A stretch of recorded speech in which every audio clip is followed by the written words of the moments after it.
two, 1, 2, 3, 4.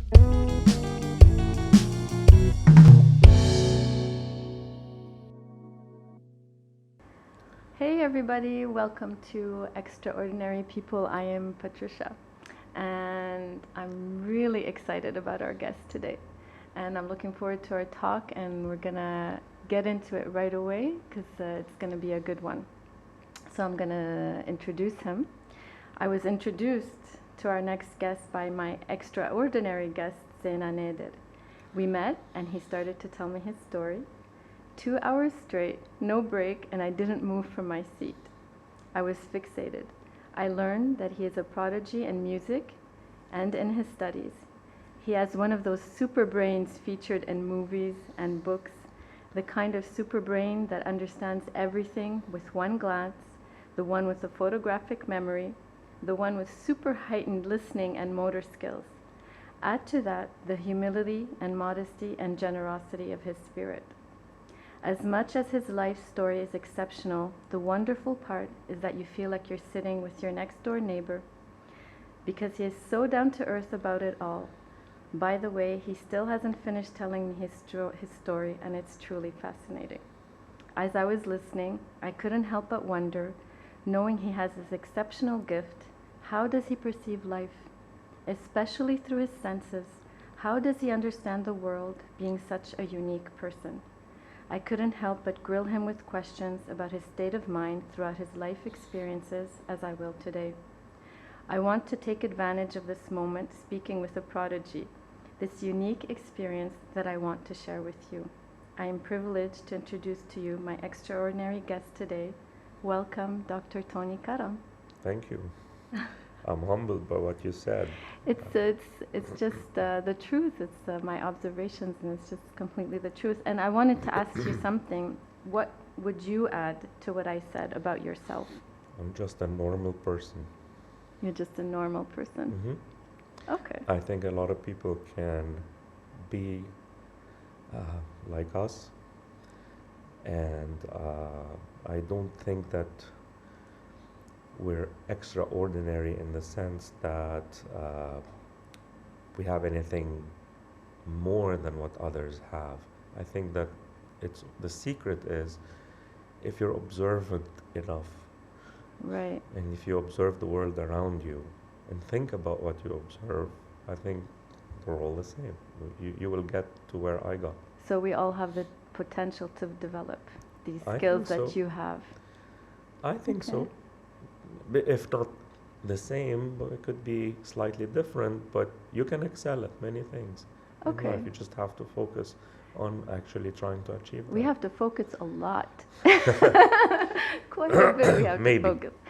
Why don't you just start telling me a little bit? You started your story when we sat at 2 years old, which is it's Yep. just mind-boggling. So Okay. I would like to for you to teach us how to develop our potential starting at 2 years old. Well, I tell you, when I was around 2 years old, I got a gift from a family friend. Right. And that gift was a small keyboard that's battery operated. Okay. And I was told, I don't remember this, but my mom tells me that it was not just my regular toy that I would store with my toys. I would take it and put it in my closet that has all the clothes. Right. Because I always thought that this gift was a little bit different than a normal toy. And it was, because it was Okay. something that you could press on and you'd get sounds. And sounds were different if you press different keys. Do you remember pressing the keys I the do. I first actually time? remember how Okay. that piano or that keyboard looked like. It was Oh, a very okay. small thing, and I remember the colors and everything. You remember the feeling the first Yes. time you touched the keys? Not the first time, maybe, but Okay. I do remember myself playing it. Okay. So anyway, the key to that story is that one day my mom was in the kitchen cooking something, and she hears music coming out of the living area, and it was music that she recognized. And at first she Right. thought that, okay, this is music on the radio maybe, but it was played by a keyboard. That was her initial thought. Okay. And then she walked to the living room and she realized that there was no radio. It was me playing. and it was tunes that she knew. So she started humming other tunes for me, and she Wow. discovered Right. that I could play them. So between brackets, This is at 2 years old. yeah, between brackets. This was an observation made by a mom about her son, right? Right. Imagine how many observations people don't do at home with their children if they don't pay attention. I mean, that was Oh, I see going what you back mean. to being Okay. normal or not. Yes, Okay. not many people can play that, but maybe they have other talents. Okay. Okay. So anyway, so this is what happened. She calls my dad, who works at a bank, and she told him, leave everything and come. Leave There's everything and there's something happening here. And there So- wasn't the cell phone at the time No, that no, you it can was like record the- it and send it through WhatsApp yeah, or yeah. anything. She called him on the regular lines. Right. The rotary phones. That's The kind of rotary fun. on Yes. top of it, right? So anyway, he didn't leave everything and come, but like finished his work a little bit early. He came, and they started doing the same exercise again. I don't and- think he was realizing exactly what she was telling him when he was Well, at work, probably. maybe not, but Right. like it was. I was his son, and Yeah, of course exactly. I was special. But anyway, so they decided to take me to my mom's uncle, who happened to be a gynecologist who has a piano at home and who plays a little bit by ear. And she Okay. thought, okay, who'd better advise me other than him? So we went there, and I started playing on his piano. Now this is like the big Okay. keyboard now. Oh, okay. Okay. And this is still 2 years old. Yeah, this is like within the same day. Okay. And they started challenging me, play this for Fairuz, play this for Oh. whatever, and then I would play them, and then her uncle would play something, and I would correct it for him. It became a little bit, Sorry, just to interrupt for a second. Were you speaking at this age? yes. I was talking at age 2. I Okay. did a lot of things a little bit early. I mean, I walked when Okay. I was 9 months old. I started talking at 11 months. Okay. So I was a little bit advanced developmentally, Okay. but to You the were point, extra observant. maybe. Okay. Because it doesn't take much to observe people walking around you and try to imitate them. Okay. Okay. Yeah. So anyway, this is what happened, and so he advised that they get me a piano teacher to get piano lessons for me. Now this is at a time where my dad could not afford to pay for a piano, but this is where parents' roles come into play. I mean, Okay. he was willing to take out a loan to buy a piano, and that's what he Right. did. He believed in you right away.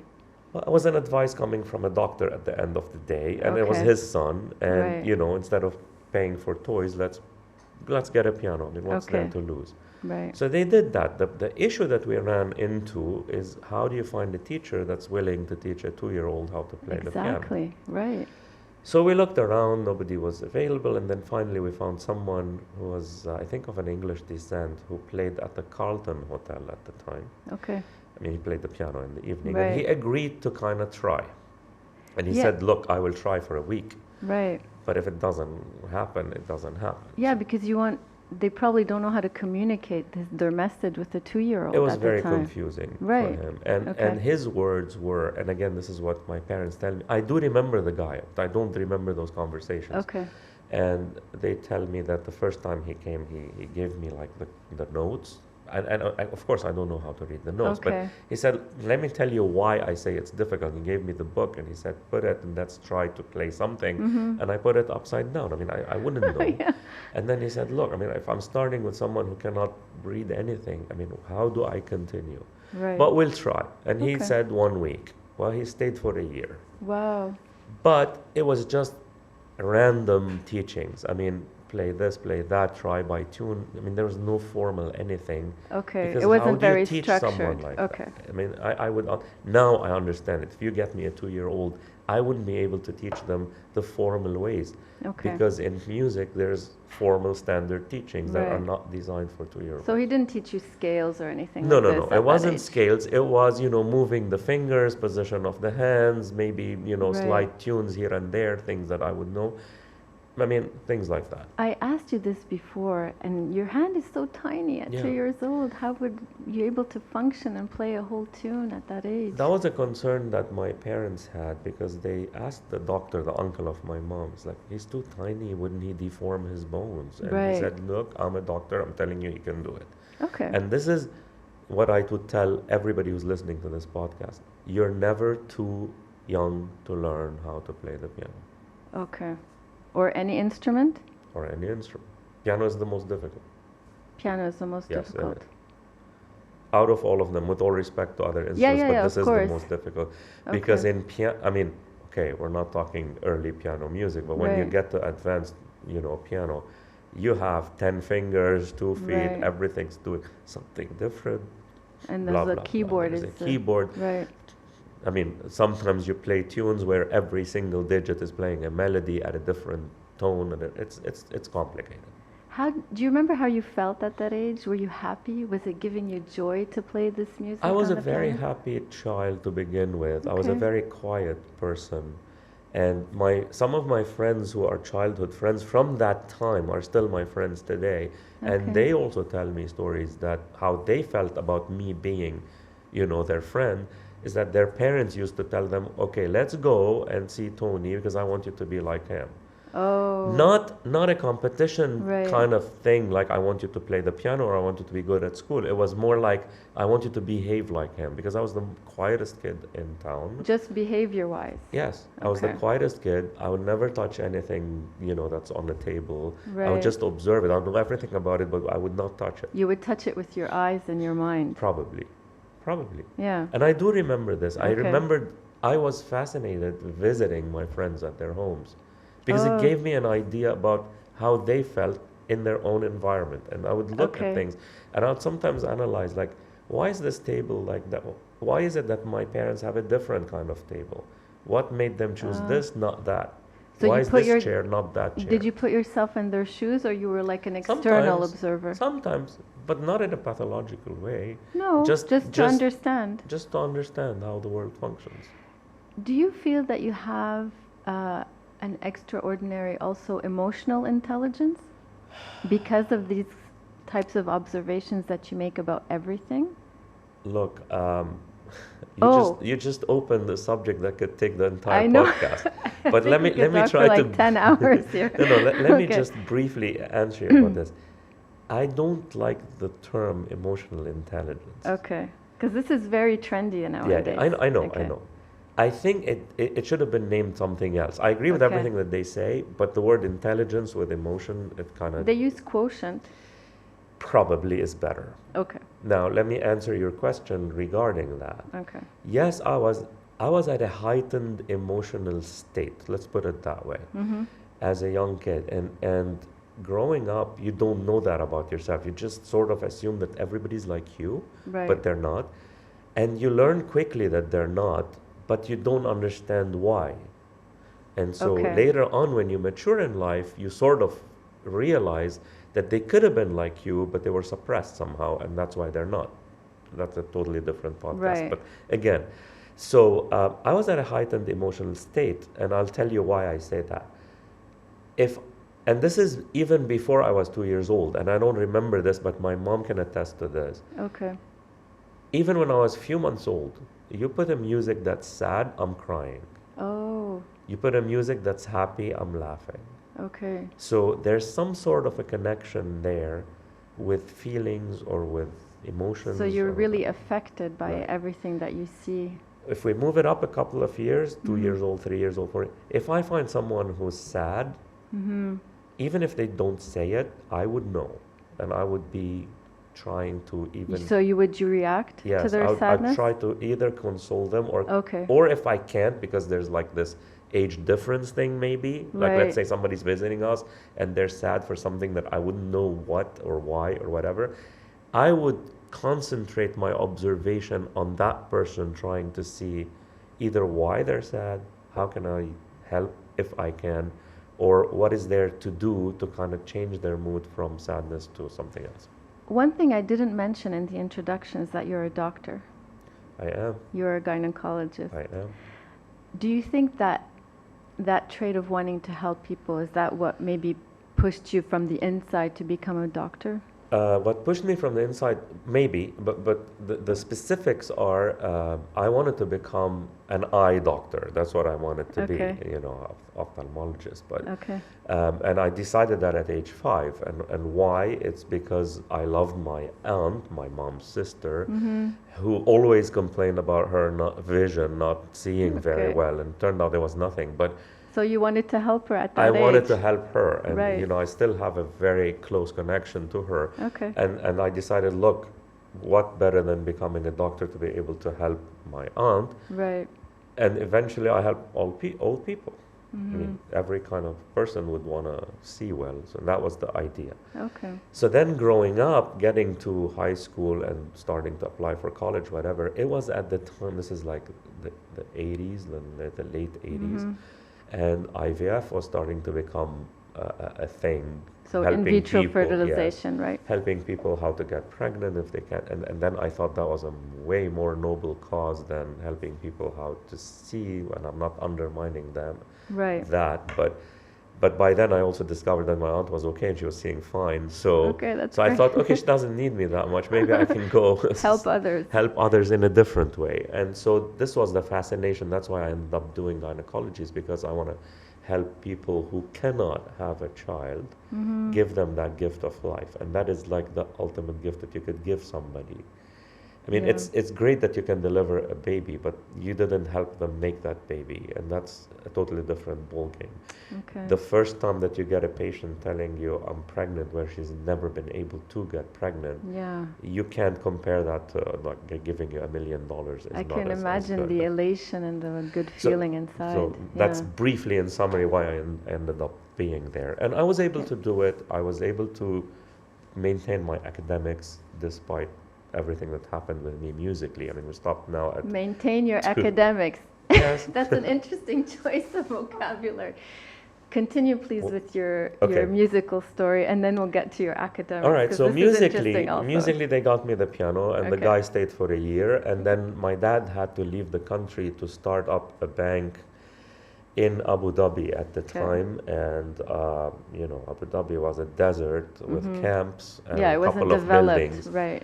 This is what year? But This so we is can this put a is focus for everybody. 1974, 75, Okay. something like that. Yeah, I think Okay. it was that. And so again, parents' role.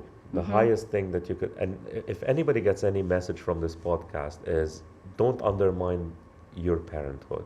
Right. I mean, be a good parent. So my dad leaves us here, despite the war, Mhm. goes there, doesn't take us with him like the first, trip. Why?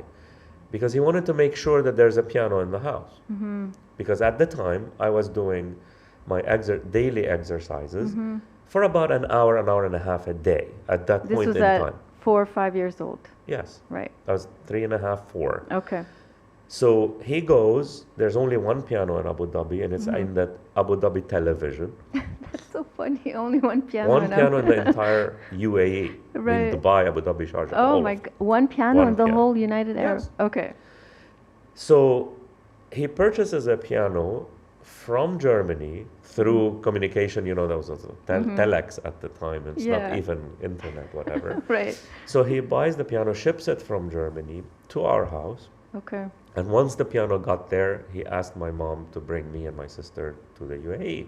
Okay. So that was like 7, 8 months after he was there. So we go. Mhm. Now, of course, my teacher didn't go with me.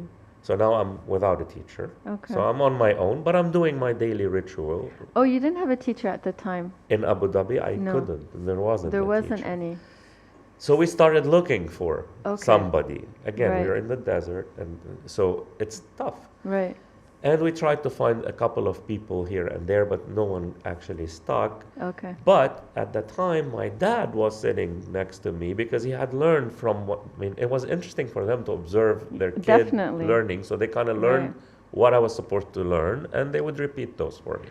Oh, you mean your parents learned piano My, from my you? dad, Oh, mainly. okay. So he would sit next to me for like an hour every day, Okay. and he made it his thing. Mhm.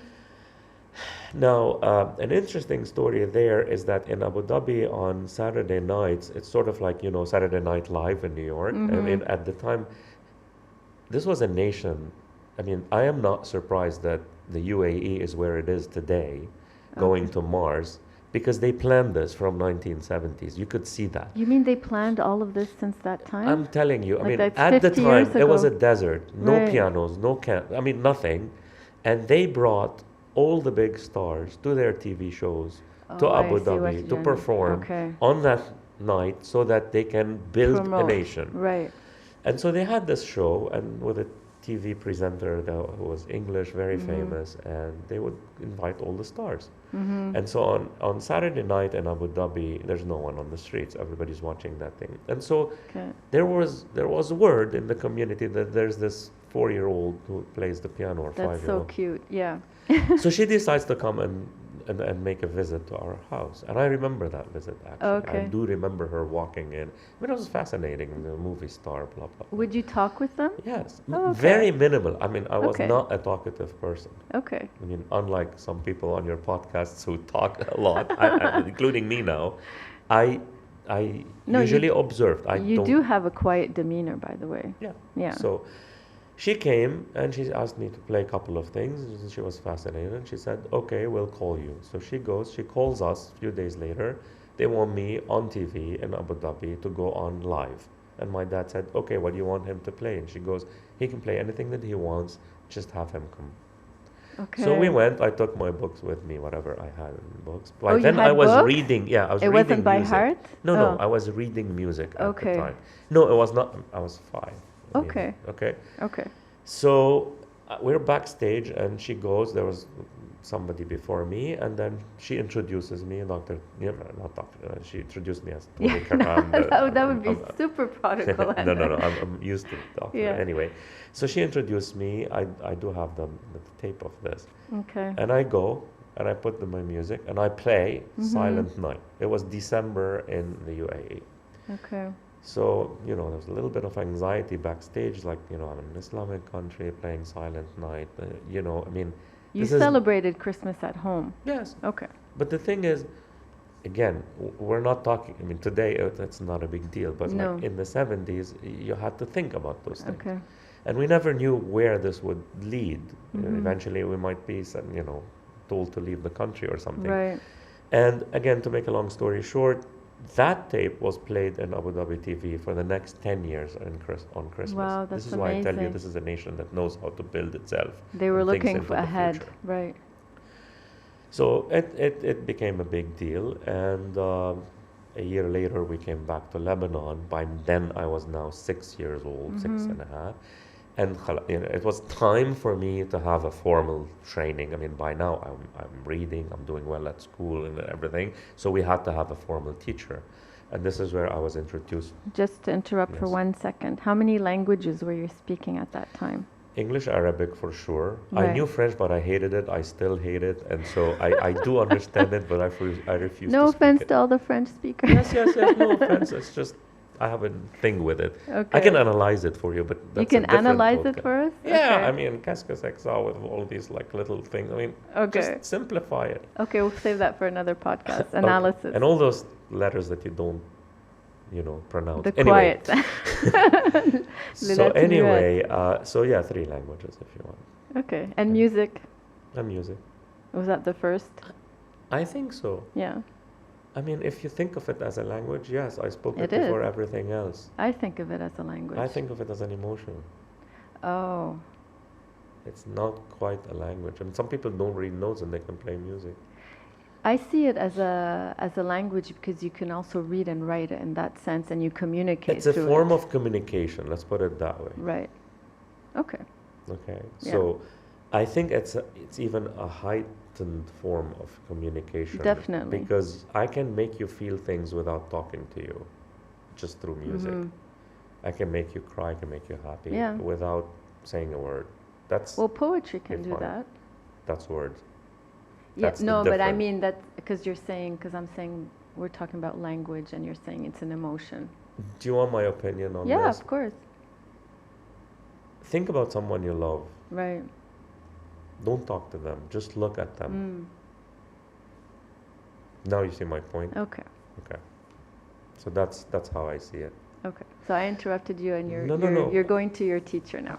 Yeah, so we went and found, we were told that there's this great teacher, her name is Svart Sarkisyan, her and her sister, Astrid, and we went to meet them. Usually, her sister always starts with the younger people, Right. trains them for a couple of years, and then Svart takes over. Okay. With me, it was a little bit different. I did not go through the sister. I went immediately through Svart, and I was the youngest she's ever taught. Because it was her choice to do It was that. her choice to do Right. that. And she started with me, I was 6.5. At my 7th birthday, I was giving my first piano recital at the assembly hall at AUB, Wow. playing Mozart, Bach, Chopin, the whole thing, without notes, Without solo notes. piano, yes. How long was the concert at the time? 1 hour. At 7 years old. Yeah. So she was a remarkable lady. She passed away a few years back. Oh, I was gonna ask you if she knows. She was a you today. remarkable lady. She's behind talents like Abdurrahman Basha and Walid Hourani, who are amazing pianists. And the three of us sort of became friends. They were older than me, but they would come watch me when I was playing. You're talking about Abdurrahman. Abdurrahman Right. Basha. She would call him whenever I'm around. And whenever he was not traveling, and he would come and watch me play because I was many years younger than them. Yeah. And it was fascinating to me that someone's watching me, then I would watch them. And Oh, so you would realize the importance of it at that time? Not to the extent that I know how much it was important now, Yeah. but for someone to be told to come and watch me play must have meant something. And I knew that it was important. How long did you stay with this teacher? I stayed with her from age 7 till age 14 and a half or 15 almost, because by then, now we're fast forwarding a few years, by then, it was her intention to set me up to go to the Queen Elizabeth competition, which is like the Olympics of music, which is done in Belgium every 4 years, somebody wins it. And she knew, and my parents knew, and I sort of knew in the background that if I go that route and I win, and even if I don't win, my career would be set in music, because you'd have to sign that you have to go and tour the world and do concerts, blah, blah, blah. And not that I didn't want to do that. It was fascinating. I loved going on stage and playing. But was that the only thing I wanted to do? No. Did you know that at such a young age? Yes, I knew. You know why? I'll tell you. I'll give you a very superficial answer, but for me, it's not. I was fascinated by vectors and physics and chemistry. And which age are you talking now exactly? 14? Yeah, I was 15 when I finished high school. So that's another story. Yeah, we're gonna get to that. I did skip a couple of classes because I was bored in class. But the idea is, those elements that fascinated me, I couldn't find answers through music for this. Okay. So if I was going to dedicate my career to music, where would I find the answers to the other stuff? So you were with this kind of decision of not practicing? I made that decision. Oh, you it's made not like somebody made it for me. Okay. I always, let's put things in context. I was with Svart Sarkisyan, and I moved from playing 1 to 1.5 hours a day to 3 hours a day, every day, including Sundays, including vacations, holidays, etc. Right. So think about it. You go to school, you come back around 2 or 3 at the time, and then you have 3 hours of music. That's 6, and you have to sleep by 7:30 or 8 to wake up at 6 the next day. Where do you have time to study? I barely studied. I barely opened books. I just paid attention in class because honestly, I didn't have time to study at home because of the piano thing. But I was getting the grades, so nobody complained. So if they gave you homework, when would you do it? On the bus, coming home, something like that. And did you have good penmanship? Because they used to concentrate on that stuff a lot. Yes, Really? I usually never wasted a minute of my time. I'm very good in time management. Yeah, and that's what you mentioned, how you're able to Yeah. accomplish so much because of Yeah. also your time Yeah, management. I mean, sometimes I started working on my homework in class, like as we're like finishing up things, and as my friends were like putting their stuff in their bags, I would like solve two things and do the others on the bus, and then maybe just But you were able to minor do things. these things quickly. It was easy for you, so that's why you were Maybe, also yeah, able to do it I on the was. bus and stuff Correct. like that. So I did miss a couple of things, and sometimes teachers said, "Okay, what happened to this homework, or what happened to that Oh, thing?" okay. But those were minimal. I mean, my teachers liked me a lot Yeah. because I was quiet, because Mhm. I never, You were a gave good them any, student. and I got the grades again. I mean, Did if I'm the first in my class, what are you gonna tell me? Did your peers like you? Fascinating question. There were a couple probably who didn't, but they never voiced it because I mean, how do you complain about someone that never hurt you in anything? Mm-hmm. Okay, I got the grades, and maybe they wanted to get grades that are higher than me, and they couldn't. But I Right. never bragged about it. You were I a good always kid. helped them. Yeah. If they asked me, I would help. You were kind When with I them. took my exams, I hope Right. my teachers are not listening, but like when I took my exams, I always sat in a way that everybody can read my sheet, so they can cheat if you want to. I Right. never had this thing like I want to get the grades and you shouldn't. So you were never bullied at school. Never. Sometimes, people with special Yeah, I'll tell you qualities why. if you want. Because I was into dues. So Right. they would read about me in the newspaper, and I hate to use these words, but No, this is it's what was just, written. yeah. Prodigy, 7-year-old, the Mozart of Lebanon, blah, blah, blah. Right. And here I am sitting with them on the table the next day, not bragging, not telling them what I did the day before. And, just being a You were like an decent person. untouchable also person Yeah. and kind. Yeah. I think So that's a big even the people who bullied in my class never bullied me. Mm. Now, in sports and stuff, I was not allowed to do sports because it might hurt my hands or fingers or whatever. So I would sit on the sidelines and watch. Yes, it was not the best feeling in the world because I So did you want did to. want to do. I did Okay. want to participate sometimes, not in Okay. everything. But then those who bullied or who tried, they would feel sorry for me in a way. Mm-hmm. That look, I mean, what are we going to bully him for? He's not even participating with us in those activities. Okay. You know. So what about friendship? Friendships. I always valued real friendships. Now, how do you find who's your real friend? Mm-hmm. Heightened emotional state. Okay, that's how you find them. That's You an don't. intellectual answer. Yeah, I mean, I liked everybody. Okay. I never thought of everybody as being my friend. Okay. Now, of course, they're not my enemies, but they're just No. neutral people, let's say. Okay. So, growing up in school, okay, that's where you find friends or your Right. neighbors. Yeah. I loved my friend neighbors because they're like family, right? Right. Because they're tolerating me for 3 hours every day listening to music where they're doing other stuff in their Mhm. homes.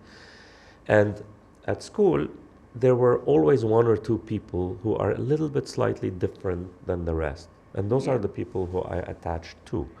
And one of them Okay. was a very, very dear, close friend of mine who I lost in the war because Oh. of, a bomb that Right. hit their home. And that was a big blow for me. But then again, life moves on and you find other. How did you friends. deal with it at the time? Not very well. It didn't scar me in terms of Okay. devastation and I need Prozac, none of that stuff. But yes, it made me realize that everything that happens in politics and wars and whatever has no value. I mean, there's no gain Right. from anything that happens in war. It's stupid. Yeah.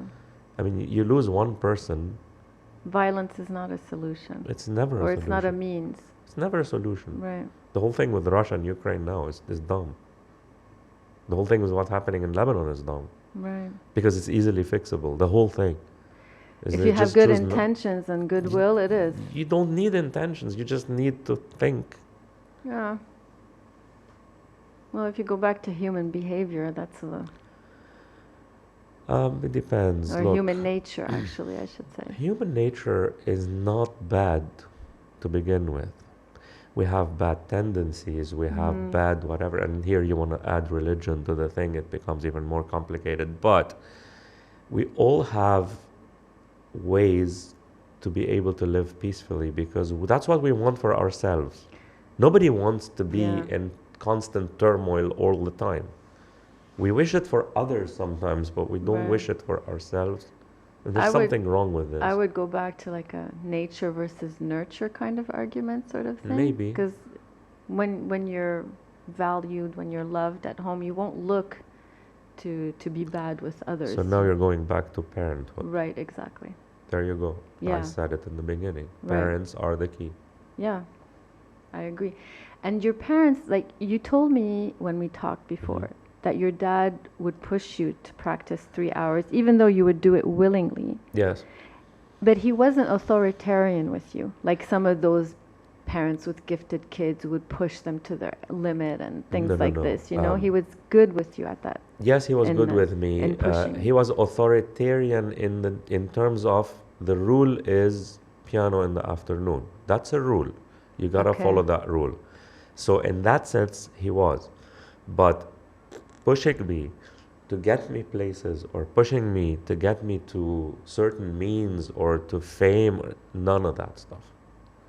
It was not about me being pushed so that I can do a piano concert so people can talk about me. Right. No. To develop your potential. We would do this even if there was no concert. Okay. And actually, when I did my first concert at age 7 here at AUB, you know, just we had tons of invitations and, you know, offers and afterwards, right. Go to Russia, go to Paris, go to Romania, Bulgaria, scholarships, all of them. You mean? Scholarships. Right. Conservatory, music, teaching, you know, stipend paid, citizenship. I mean, I was offered citizenship in France just by landing there. Wow. And I never took it. But the idea was all of these were overwhelming. And if my parents were authoritative that they wanted me to get places, they would have taken advantage of this. The answers were always no. And why? Because the offer would be for me, not for my family, for me. And so they're not going to give up their kid, although my future would have been, you know, taken care of. Right. And ruin the family life because of this. So they prioritize values as well as gifts. If Right. And then all my concerts were free. I never made a concert that was paid. Even till now? Well, till now, there's a variation to that rule, but I'll tell you what it is. Right. But all of them were free, and all proceeds, whenever we got paid for anything, would go to noble causes like Red Cross, scholarships at schools, building homes for the elderly, blah, blah, blah. So, yes, even till today, I make zero money from my piano. And my latest concert was back in December, a few months back ago, and that was in the United States. It raised tons of money, and it's all going for the Lebanese American University hospital. Museum, yes, right? Yeah. It's going to the hospital, and it's not for them as a hospital. It's for patients to be able to get good medical care. So you specified where the donation goes. And why was it there? Because I'm not there, so I don't control it. So I don't want anybody to think that, you know, we get any penny out of this. So I do it this way. It's a gift, it's a talent, it's a whatever you want to call it. It's also very generous of you to do it, because it takes time. It's not just playing the piano. I mean, look, it's sharing of yourself, you know. I'll tell you something about that concert specifically in Peoria in December. Okay, it raised money and it's going to help people and it's all good, right? And let's say that all this money came to my pocket, which we desperately need right now. I mean, yes, I'm a successful doctor and my money is in the bank. So that means that I'm just like any other person, right? Right. Okay, so I need that money more than anybody. I have 2 kids in the States. They're learning there. I need to pay their tuition. Fine. The satisfaction that I got when I looked from stage and I saw one person crying after what I played is much more than giving me all that money. because I touched that person. There were more than one, but Yeah, very high the- intrinsic value. to understand, for me, human emotion and connecting with people supersedes everything else. Do you connect with people? I'm gonna have to try to find how to phrase this, on a daily basis with like deep connections, like friendships and things like this, or is it just? I don't seek it. Let's put it that way. Right. Maybe when I was growing up as a teenager, you seek these things, and you get disappointed when you don't find them, because most people you connect to, they want to connect back, but they don't know how, because they've been numb for the past whatever amount of years that they've been alive, because they don't heighten their emotions, and they don't observe. Again, go back to the same principle. So you get disappointed. But anyway, once in a while, you find someone who's a little bit on a deeper level and a That little you can bit relate to. you can relate to. And I learned with time how to be friends with people without any other sort of, needs or gains or what have you. Yeah. So I do have people who are close to me who were always, closer than what people think, but not close enough to be labeled as a relationship as people see it today. I don't know if I just made sense to you. I understand, like a kind of connection, like yeah. And they could be, guys, they could be girls, they could be women, they could be of different age groups, older than me, younger than me, it doesn't matter. As a teenager, did you like, because it's the time where you like hormones and Yes. everything, did you like fall in love? I mean, at the teenage level, obviously. No. Was your mind Look, a little bit in that sense? I'll tell you, if you want to go into that part of the interview, well, I'm just understanding. Yeah, I'll tell you. I'm there was quote, someone unquote, I liked, Okay. not at school, okay, outside of school, but we never even talked about it. Right. And part of it was that I never thought that they were ready. You never thought they were ready? Yes, to talk about it. Did you try asking her? No. So how would you know? I knew. That's the emotional just, quotient? I don't know. I really don't know how to Okay. answer that question, but I knew. Okay. But I don't think that she knew. Okay. So that's one thing, and never materialized to anything. In school, or at school, I was close to a couple of people. Some of them were female. One of them in particular is a dear, dear friend of mine who continues to be a dear friend of mine. And she lives in the UAE now. And everybody knows that I'm one of the closest people, including her husband and my wife, who are now friends with, we never actually dated at all. And there was no intention of dating ever. But was I close to her? Yeah. Yes. The reason why I'm asking you this mainly is to see if you were ever distracted. No. You're always focused on your piano playing. I don't want to say studies, because studies came easily to you. Well, yeah, I mean, it was not, I don't think of it as focus. I mean, I'm focused to begin with. You are. Anything that I do, even in relationships with people, I'm focused. I don't ever talk to someone just to talk. Sometimes I go to dinners and, now let's say my wife would tell me, well, you didn't say anything. Well, sometimes because there's nothing to say. Okay. But if I say something, I mean it. Yeah. So it's always a sort of focus. Okay? I value people, and I value my time as well. So therefore, if I'm giving you my time, it means that you're worth it. I appreciate the time you're giving me today. I do. I just have to say this. But you continue, I don't want please. people to think that I'm showing off. It's not. No, I understand. So when I'm having dinner with someone, it means that I'm giving them this time, right? So they deserve that time from me. And I deserve their attention. You're there wholeheartedly. Yes. Yeah. I never do anything superficially. Except maybe when you go to I don't know, condolences or something like that you have to do. And that's why I hate doing it. If I don't go because, I like to go because I want to go, not because I have to go. Same thing with weddings, same thing with birthdays, with anything. Right. So if I go, it means that I want to be there. That's kind of difficult being in such a socially conservative society here. Let You me have tell to you. really be your own person to be able to do that. Yeah, but let me tell you about socially conservative society. We are the most liberal society you'll ever meet.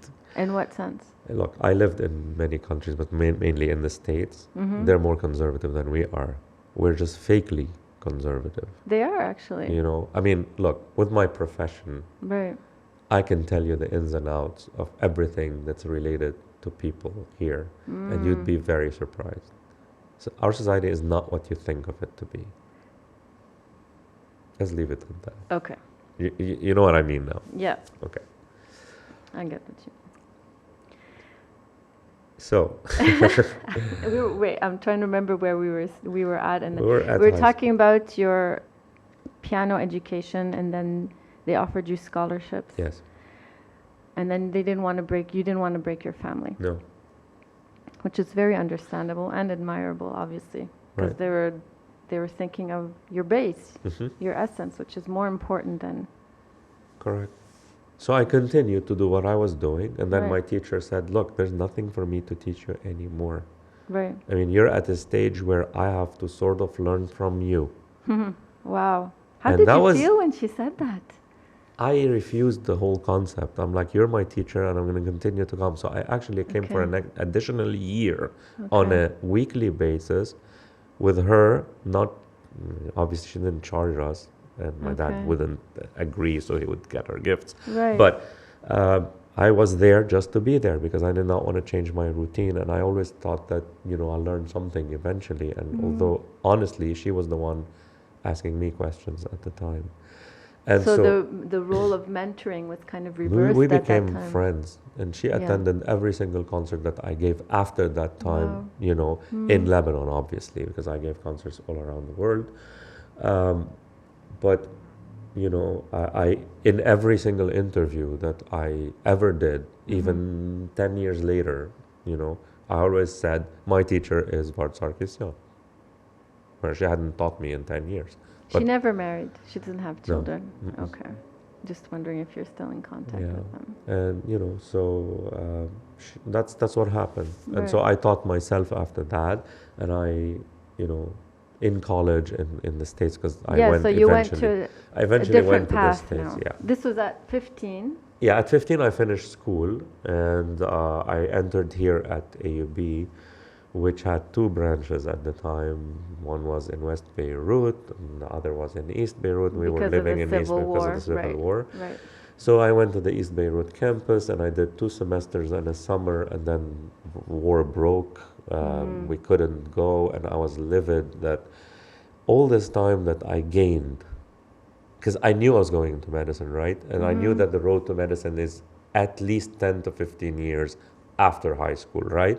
Yes. So I did not want to waste that time sitting at home waiting for political idiots, Shenanigans, yeah. like and I use it, then I'm flattering them by that term, to like stop my path. And I just didn't agree to it. And then I come to my dad one day and I said, "Look, I want to do medicine, and I'm not doing it here." And this is at the time when we were learning with books that are copied. I mean, it was a hassle. Everything was a hassle at that So I said, "Look, I want to go to the States. I want to do it there." And he's like, "Are you out of your mind? I mean, we can't afford to go for a visit to the States. You want to go and study there?" And I said, "I want to do something. I know the States is where dreams come true, right? So I want to prove that their logo or their motto is correct." And he said, "Yeah, The but that's land for of Americans." opportunity. Yeah. I said, "No, but they're a land of immigrants." I mean, that was the kind That's of true. conversation that we're having. Right. At the time, it was more real than it is now, I guess. Like the land of immigrants and things Yes, like this. but we were off the map. I mean, Yeah. you got to think that when I went to the States in 1989, okay, there was no Lebanon on the map. It was, even when we came to visit here, on our plane tickets, it said Damascus, although we'd land in Really? Beirut. Yes. I didn't know And that. that was so insulting to I me. didn't know that. Yeah. That's the first time I hear about that. Yeah, we did that for about 3 years. 2 years, I think. Oh. Okay. It said Damascus will fly to Beirut. No How kidding. insulting is that? So I thought if I never ever knew get that. into politics, it's because of that thing.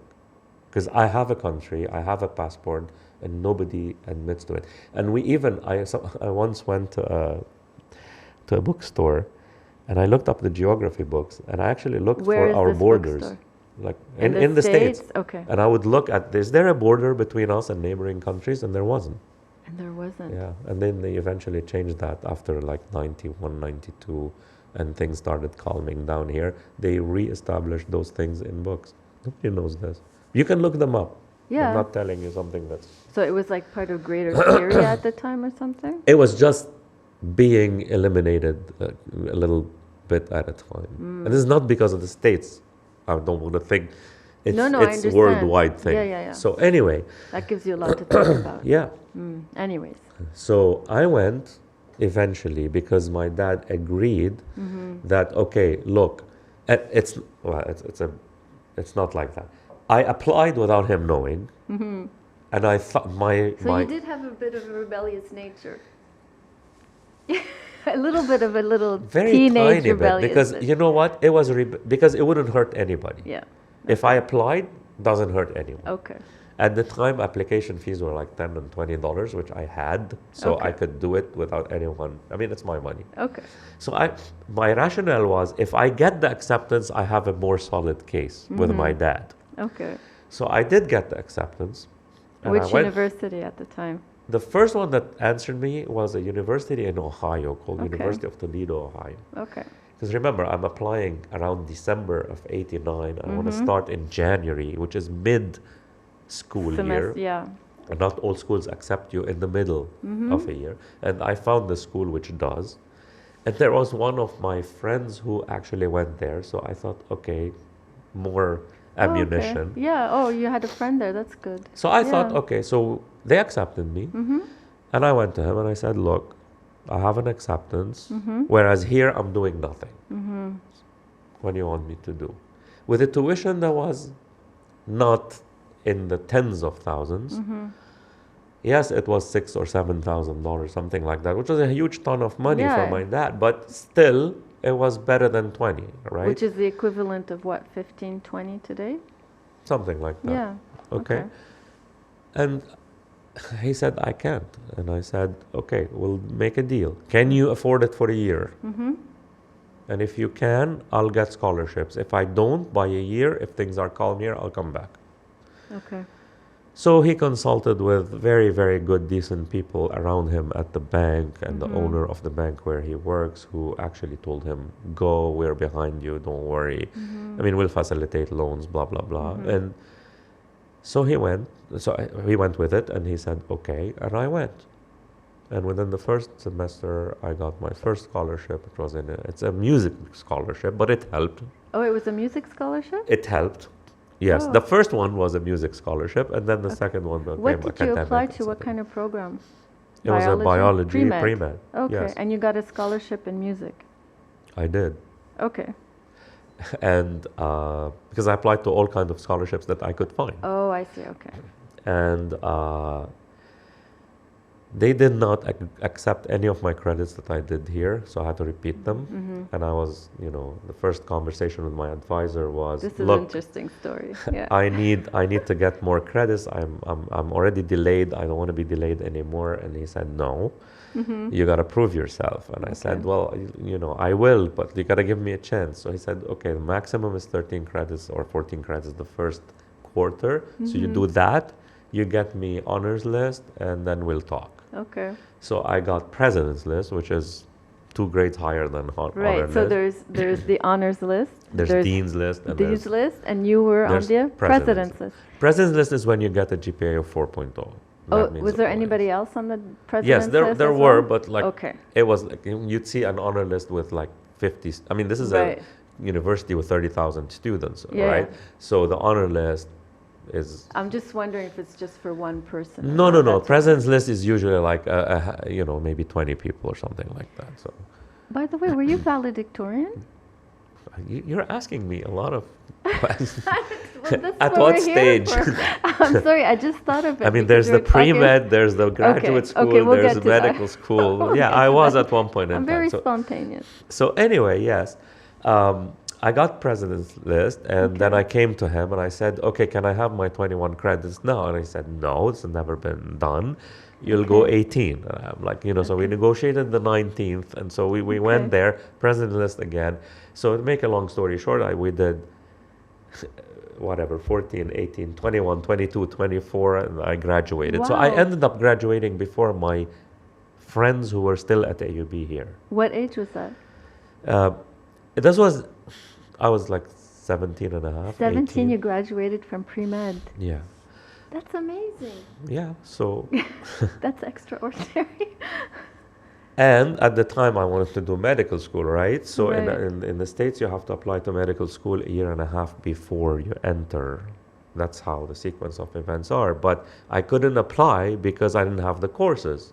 Mm-hmm. So I was taking those courses towards my graduation, right? Mm-hmm. So I took those courses, took the MCATs, and then started waiting for acceptances, and I had a year to waste. So instead of wasting it, I did the graduate degree, which is a master's in microbiology. I double majored in immunology as well, Wow. and waiting for acceptances. What I don't understand is knowing your background and your history. Mhm. I mean, the deans and everything. How Yeah. they didn't just grab onto you right away and just hold on to you. They did, but not medical school, because medical school in of itself Mm-hmm. is a very, very number one.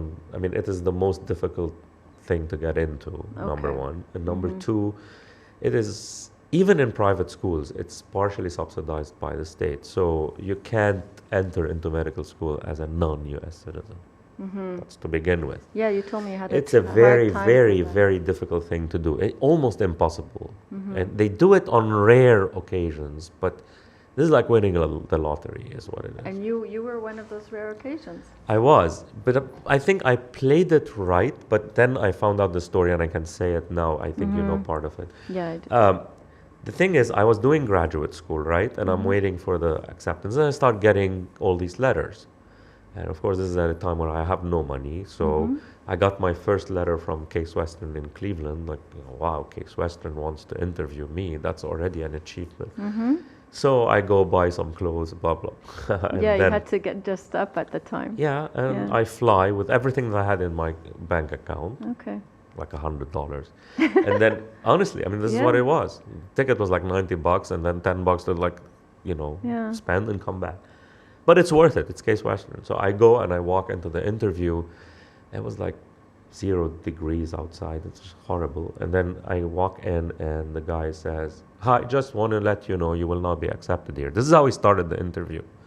That's incredible. And I'm like, "What?" And he said, "Yeah, you're not be accepted here. You're not an American citizen, but we wanted to meet you."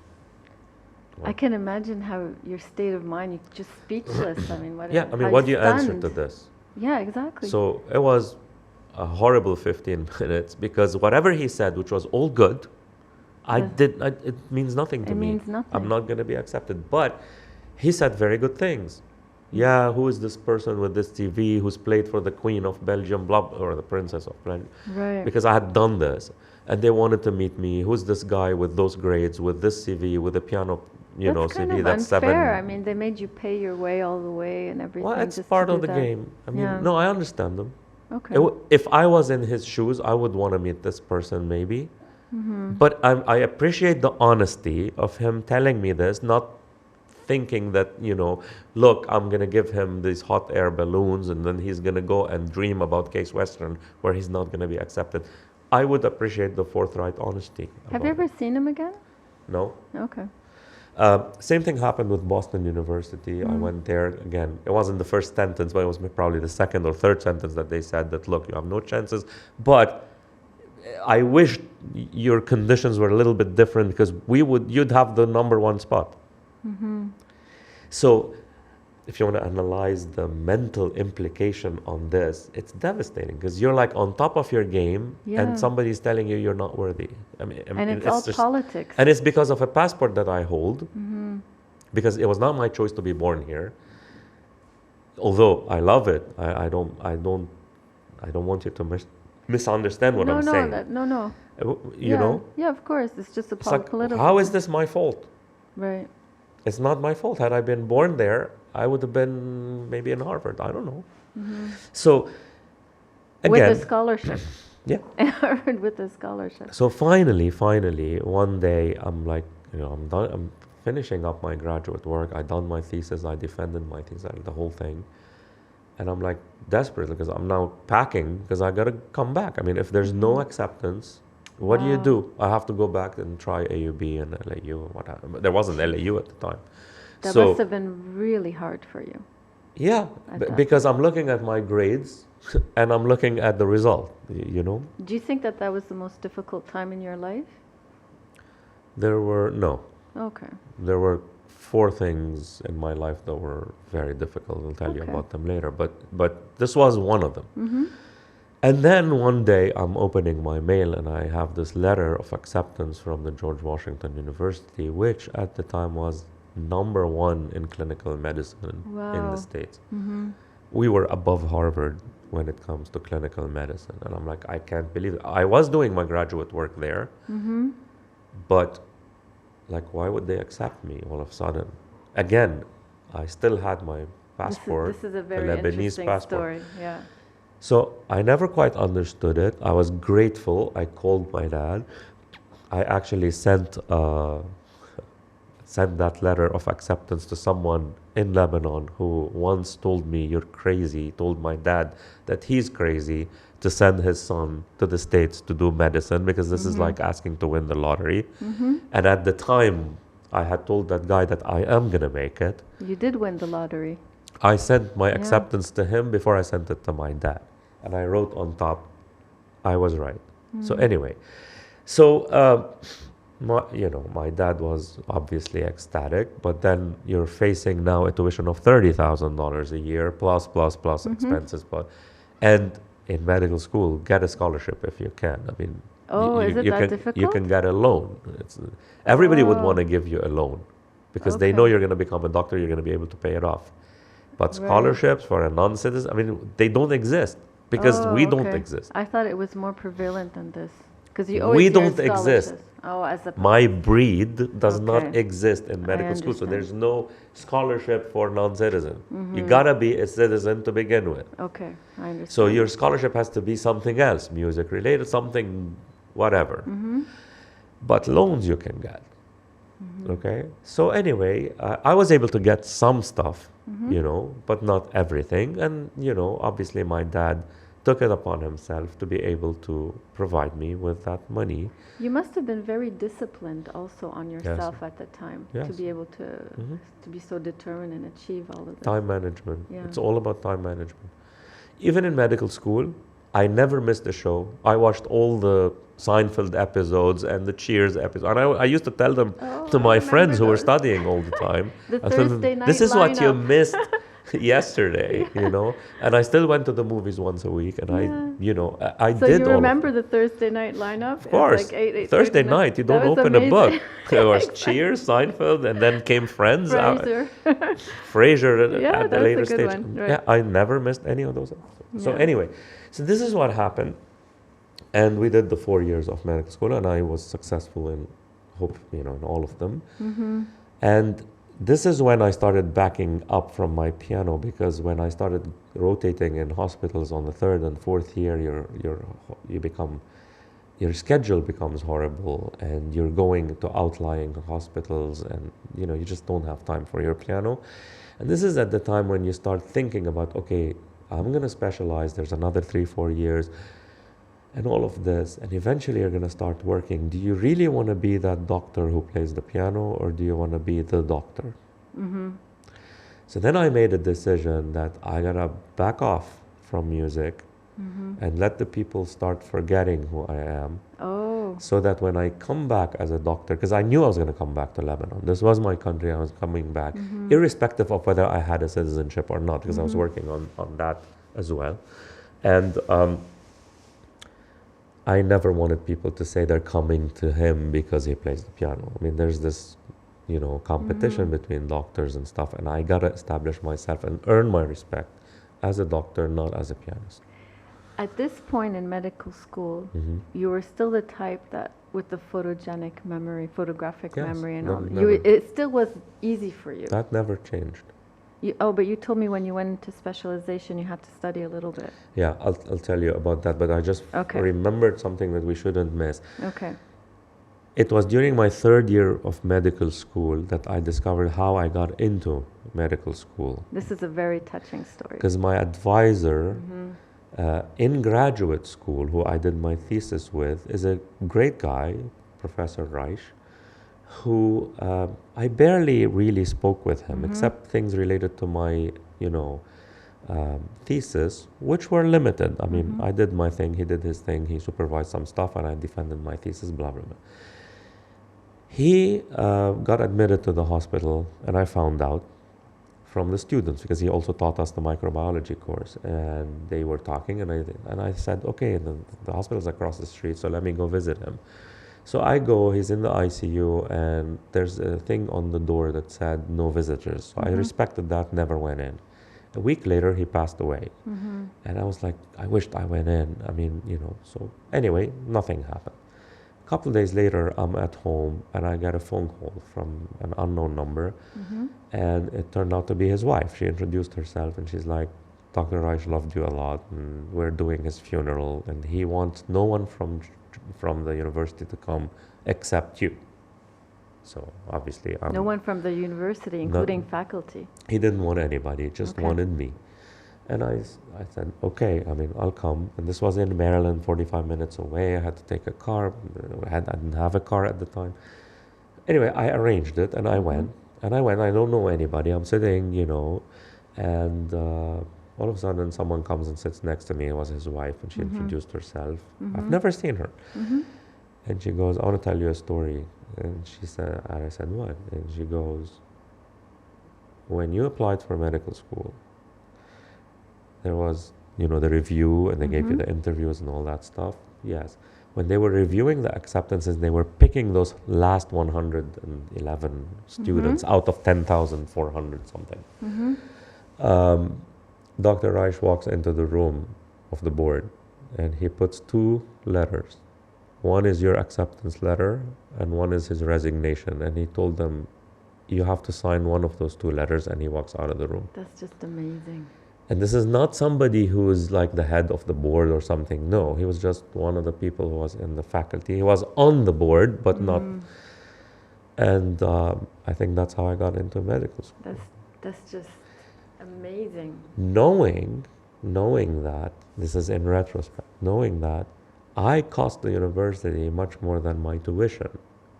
Why? Because of malpractice insurance and all that stuff that they have to cover, and the state covering part of my tuition, although I'm not a citizen. The university covers the malpractice insurance? Yes, all universities in the States cover their students for malpractice, because we do see patients. Yeah. And so the amount that they pay for students is different if you have somebody who is not American. Oh, wow. So how did you feel when you found out? I had no words. I didn't know what to say. But it made sense because, again, as I told you, I do have the CV. It's not like and I never asked for any of this. So I'm at peace with myself, because I didn't get in because I asked someone to help me. I never did. But yes, I'm telling you that there are good people in the world. Maybe on some level, emotionally speaking, we connected, right? Yeah. If he didn't think I was worth it, why would he do that? I mean, I never asked him. And he never mentioned it to you for 3 years. Yeah. And this is a guy so admirable where if you tell any average Lebanese person that this could happen in the States, knowing my background and Dr. Reich's background, you can deduce from the name what I mean. Yes. You would think that this would never happen, right? Yes. Yet we just think about people and label them as if they're horrible people, where in fact they're not. So this is why I think that human behavior and human relationships and I mean, people got it wrong. They just don't understand what human relations should be like. Well, it's probably because they're a little bit manipulated. Or a lot Nobody should be manipulated. manipulated. No. Why would you allow yourself to be manipulated in anything? Do you know, even when you look at advertisements on TV, I laugh at them. I laugh at that. I find it the most entertaining thing because ads are very interesting. Do you ever watch the Super Bowl Yes, no, commercials? I love those. Those are Yeah. This year, it was so funny. I wait for them. Yeah. But even regular advertisements, I mean, if you think about what they're trying to reach in people, it's laughable. But I analyze them this way, but people do don't. get influenced. They do, unfortunately, but you allow yourself to get influenced. Sometimes of it, but you try to If you want to teach your sons anything, is not to have them be influenced by anything. Do your research. Think. Feel. Yeah. You don't have to do anything other than just think. Okay. I like that. I have a question for you. Something that's very trendy nowadays, or they're talking about this a lot more, is some great thinkers, creative people. Mm-hmm. They say that they have this other kind of creativity that comes to them when they are on hallucinogens. Mm-hmm. And this is very trendy now, or they're just talking about it more because obviously in history there have been many artists and writers, etc., who have used these substances to increase their creativity. What is your take on this? I think that using substances or any stimulant to heighten your emotional state or to kind of, go places where normally you wouldn't is it's an escape, number one, and number two, it's to kind of get out of those layers and layers and layers that build up within your brain and within your emotions that are directed from society towards you. What does that mean? So it's more like to isolate yourself a little bit? I've never tried any of that stuff. I've never even tried a cigarette. I barely drink some wine, but I hate alcohol. And I've been euphoric more than someone who's on cocaine for other reasons. I get stimulated by sometimes, looking at someone, or by listening to a certain piece of music, or by listening to a really interesting talk by someone who actually knows what they're talking about. Those could be much more stimulating than any drug that anybody could possibly use. Now, yes, if you want to go hyper, like to the point of like being non-human, maybe it has some merit, but I can tell you that all the major compositions in music, for example, that were not done based on hallucinogens. Right. Big pieces of artworks. I'm an art collector, so I would know. I mean, masterpieces were created with zero effect from drugs.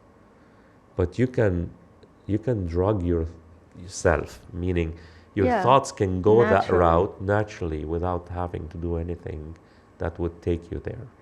I kind of believe that also, and I don't understand how you can have a clear mind when you're on drugs. This is, even if maybe you have all these creative ideas or weird images and stuff like that, I don't see how you can retain them or how your mind is clear at that moment. Look, there is this misconception that artists should be weird, and they shouldn't.